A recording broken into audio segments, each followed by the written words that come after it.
हरे कृष्णा। आज हम सभी लोग ब्रह्मा की सृष्टि तथा उनके जीवन काल के बारे में जानेंगे। भगवद गीता के अध्याय 8 में श्लोक नंबर 17 में बताया गया है, सहस्त्र युग पर्यंतम अर्हद ब्राह्मणो विदु रात्रि युग सहस्त्रांतम ते अहोरात्रि विदो जना।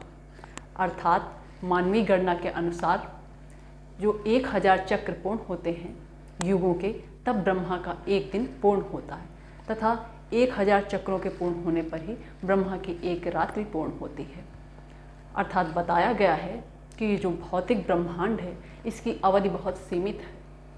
यह कल्प चक्रों के भांति चलती रहती है। कल्प चक्र जो है यह ब्रह्मा का एक दिन होता है और जिसमें 4 युग होते हैं, सतयुग, त्रेता, द्वापर तथा कलयुग। सतयुग में जो है धर्म, ज्ञान, सदाचार इन सब का बोलबाला होता है। सतयुग में जो इसकी अवधि बताई जाती है वह 17,28,000 वर्षों की बताई जाती है। इसके बाद में त्रेता युग प्रारंभ हो जाता है। त्रेता युग में जो उसकी अवधि बताई जाती है वह 12,16,000 वर्षों की बताई जाती है। त्रेता युग में पाप प्रारंभ हो जाते हैं और धर्म थोड़ा थोड़ा नाश होने लगता है। त्रेता युग के बाद में द्वापर युग आता है। द्वापर युग में जो है धर्म का नाश पूर्ण रूप से होने लगता है तथा पाप बढ़ने लगता है। जो द्वापर युग की अवधि बताई जाती है वह 8,64,000 वर्षों की बताई जाती है। द्वापर युग के समाप्ति के बाद में कलयुग प्रारंभ हो जाता है। कलयुग में अज्ञान, अधर्म तथा अविद्या का बोलबाला होता है तथा यहाँ पर सदाचार का अभाव रहता है। इसकी जो अवधि बताई गई है वह 4,32,000 वर्षों की बताई गई है। और इन चारों युगों को जब पूर्ण करते हैं और इनके एक सहस्त्र चक्र बनाते हैं तब ब्रह्मा का एक दिन बनता है। और ऐसे ही ब्रह्मा 100 वर्षों तक जीवित रहते हैं।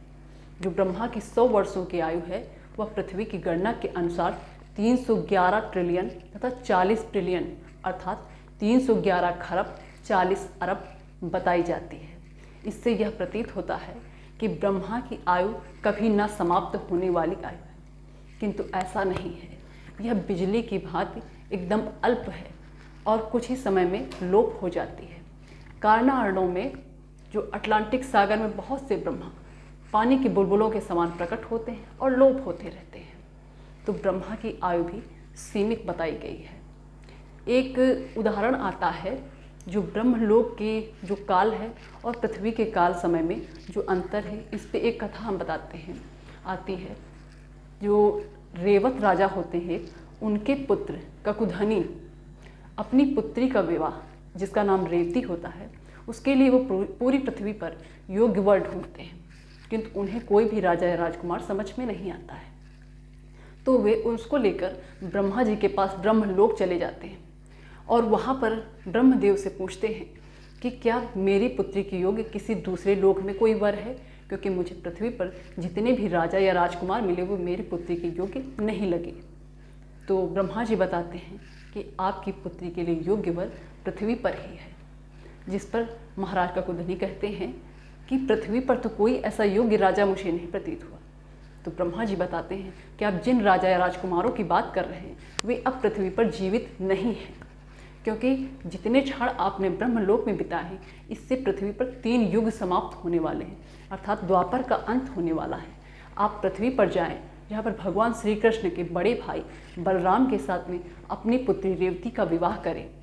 और इससे यह प्रतीत होता है कि ब्रह्मलोक का जो काल है और पृथ्वी का जो समय, इसमें कितना अंतर है। वहाँ के कुछ क्षण पृथ्वी के 3 युगों को समाप्त करने के बराबर थे।